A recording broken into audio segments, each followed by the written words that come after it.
Hey, what it do? Bless up, guys. Coming back with a video.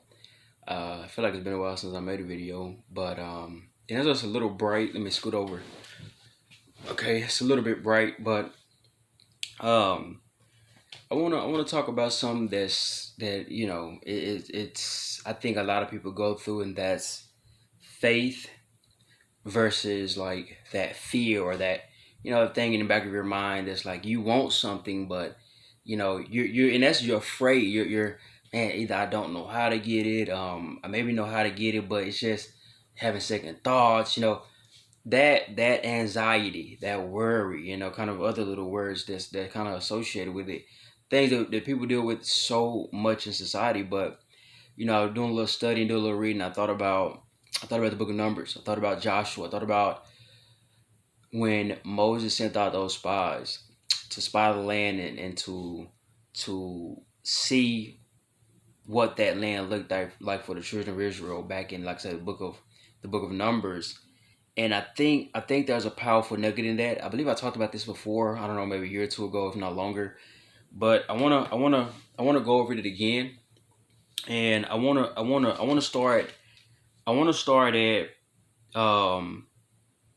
I want to start at Numbers 13 and verse 26. So in essence, we're talking about faith here. So in essence, you can say faith versus fear.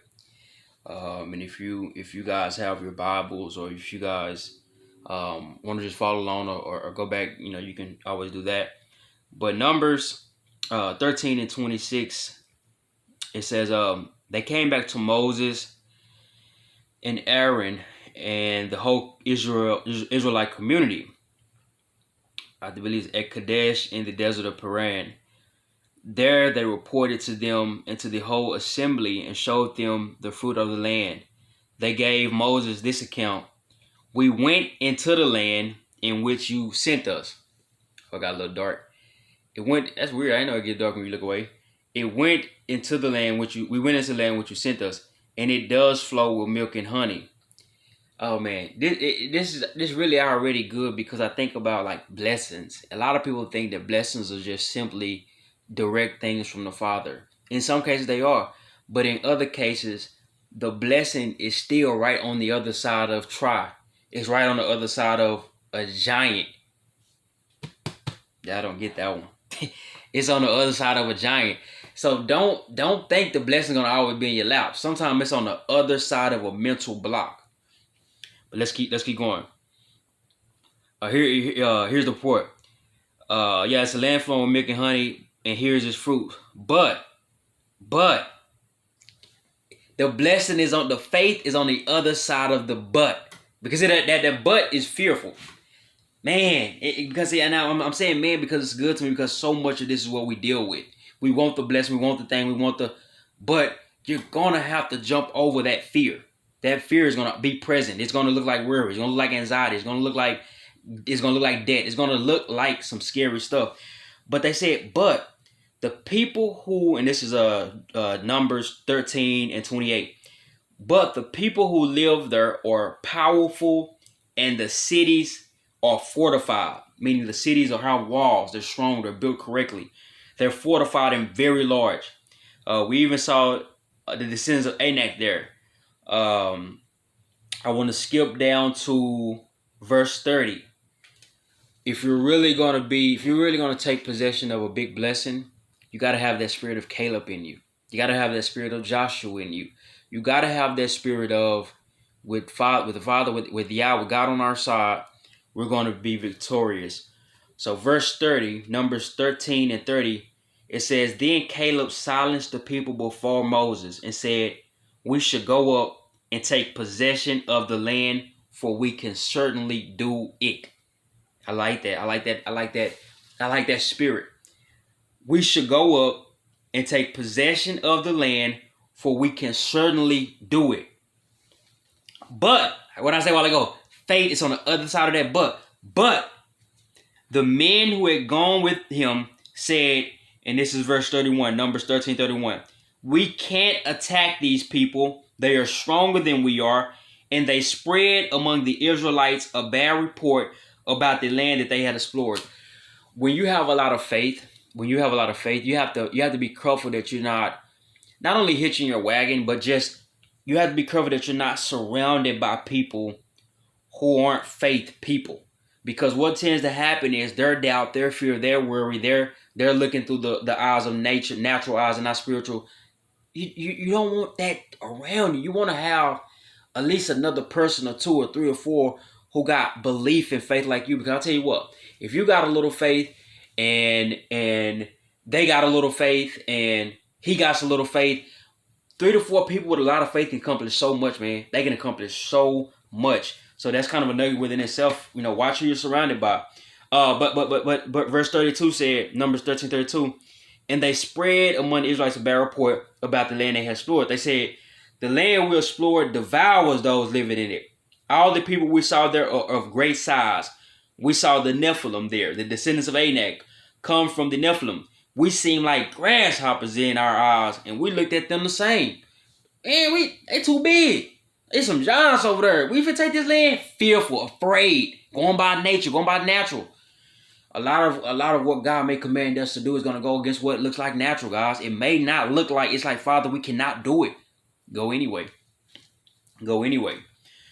Number 14, the people rebel. That night, all the members of the community raised their voices and wept aloud. All the Israelites grumbled against Moses and Aaron, and the whole assembly said to them, only if we had died in Egypt or in the wilderness, why is the Lord bringing us to this land only to let us fall by the sword? They're complaining, they're bickering, they're mad, they're crying, now they're in hysteria. They said, our wives and our children will be taken as plunder.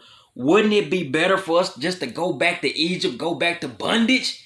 They're so oh man, that's deep. They're so afraid that they're willing to go back to bondage rather than fight for freedom because it doesn't look like they can win. And this Numbers 14:4. And they said to each other, we should choose a leader. So they already had Moses, which was one of the greatest leaders ever. They already had Aaron. They already had some leader, but they said, we need a new leader. We want a new leader, and we're going to go back to bondage. Then, verse 5, then Moses and Aaron fell face down. It's not really easy being a leader. They fell face down in front of the whole Israelite assembly, gathered there, Joshua son of Nun and Caleb son of, I think that's Shephahani. I might not have pronounced that right. I know those old biblical, Old Testament words that come to time kind of tough. Who were among those who had explored the land. They tore their clothes, and they said to the entire Israelite assembly, the land we passed through and explored is exceedingly good. This land is exceedingly good, guys. It's not just a good land, it's exceedingly good. That's a powerful point right there. Faith is on the other side of it. If God is pleased with us, he will lead us into that land. Ooh, that's a nugget. That's how you begin to overcome that doubt, that anxiety. Who, if he be for us, who's going to be against us? That's a powerful nugget, guys. I'll repeat that one. If God is with us, he will lead us into that land, a land flowing with milk and honey, and give it to us. My God. That's what faith says. Faith says we know that they're big, we know that they're giants, but that's a land flowing with milk and honey. It's a beautiful land, and guess what? If God be for us, he will bless us to get that land. I just wonder how many people like that here today. How many people are saying, we know that the obstacles look big. The debt from college is huge. Can't find a job. All of those things are there, but how many are saying with that same spirit of Moses and Aaron, if God be for us, we're going to go take the land. We're going to get the land. That's a powerful nugget if you're able to activate that type of spirit within you. Verse 9.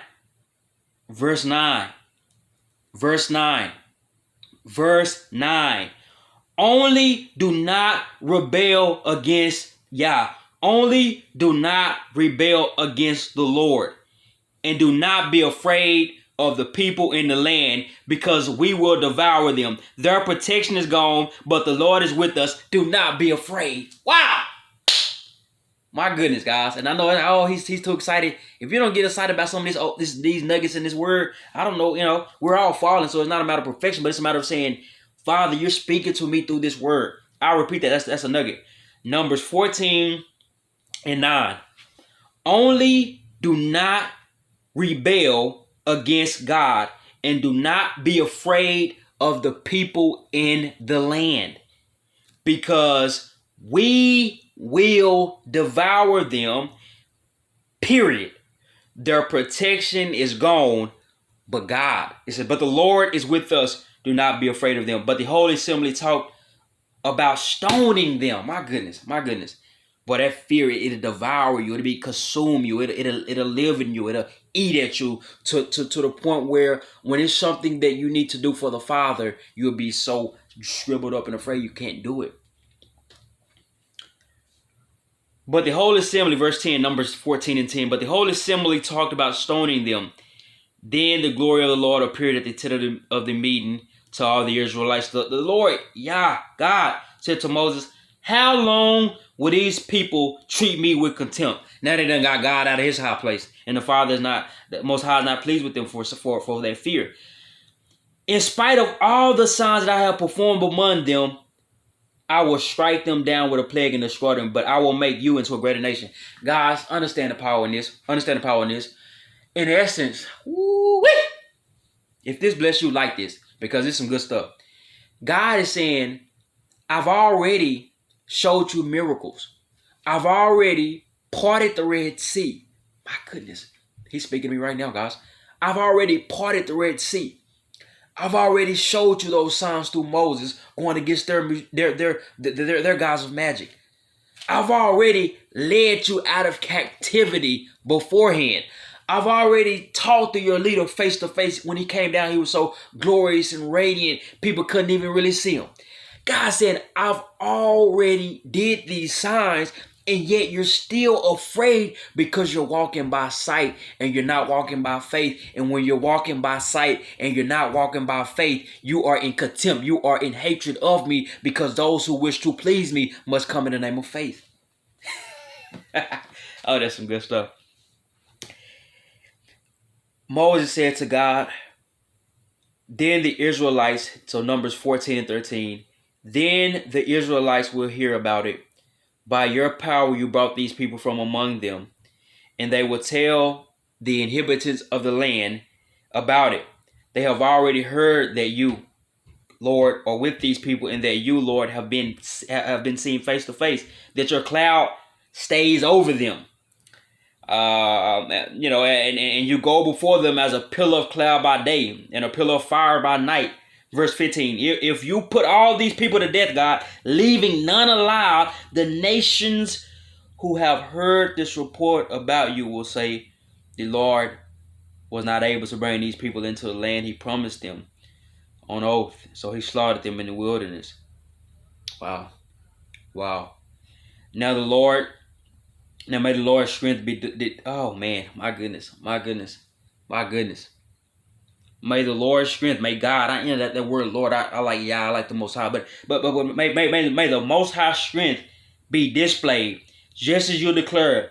The Father is slow to anger, abounding in love, and forgiving sin and rebellion. Yet he does not leave the guilty unpunished, and he punishes them to the children of sin, the parents of to the third, fourth generation.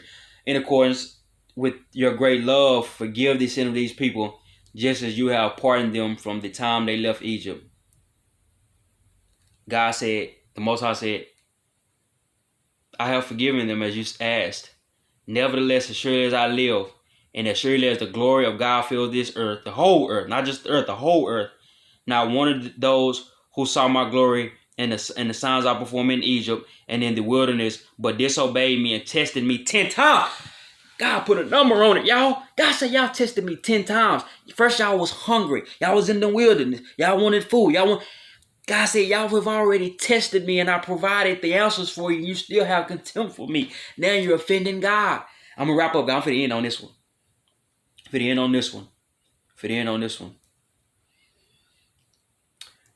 Not one of them will ever see the land I promised on oath to their ancestors. No one who has treated me with contempt will ever see it. But and guys, this is it. We're gonna close down shop on this one. But because my servant Caleb has a different spirit and followed me wholeheartedly, I will bring him into the land too, and his descendants will inherit it. That's the word, guys. Because Caleb had the spirit, guys. Because he had the spirit, I'm gonna bring him into the land, and we're gonna inhabit that land. If you can't feel that message, I don't know what to say to you. Faith over fear.